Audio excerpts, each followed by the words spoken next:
Hello friends, welcome to my channel. In 1 minute, one question answer series. Our today's question is, which clause in ASME Section 9 specifies that a welding procedure specification qualified for plate welding can also be used for pipe welding? So this is a very straightforward question, and the question is asking about the clause which allows a plate welding WPS to be used in pipe welding, or a pipe welding WPS can be used in plate welding. So which clause in ASME Section 9 has given this?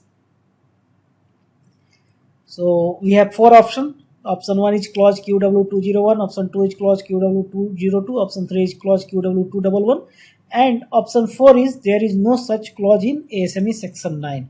So friends, the correct answer is option 3, that is clause QW211.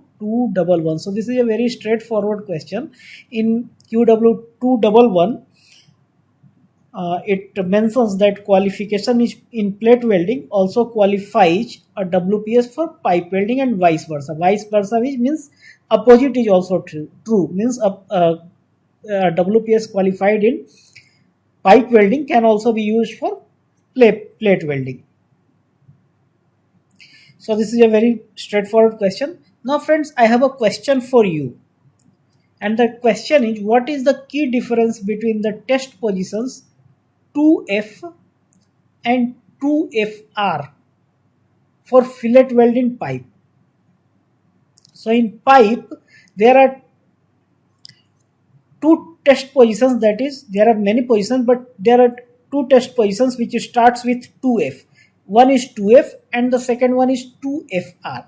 And it is asking the key difference between these two test positions. Option 1 is in 2F, the pipe axis remains vertical, while in 2FR the pipe axis remains horizontal and the pipe is rotated during welding.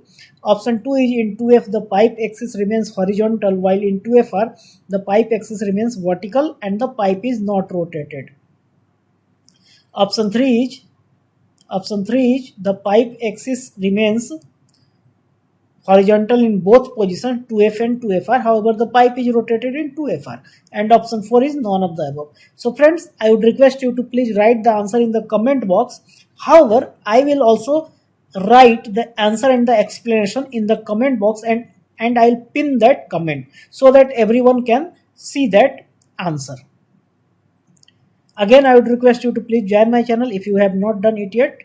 Joining is very easy and very simple. After subscribing my channel, you will see the join icon, and by pressing that join icon and by paying a very small amount, you can join my channel and you can support my initiative financially. So friends, we have come to an end of our today's video. I would request you to please write the answer in the comment box of the question which I have asked you. So friends, thank you very much.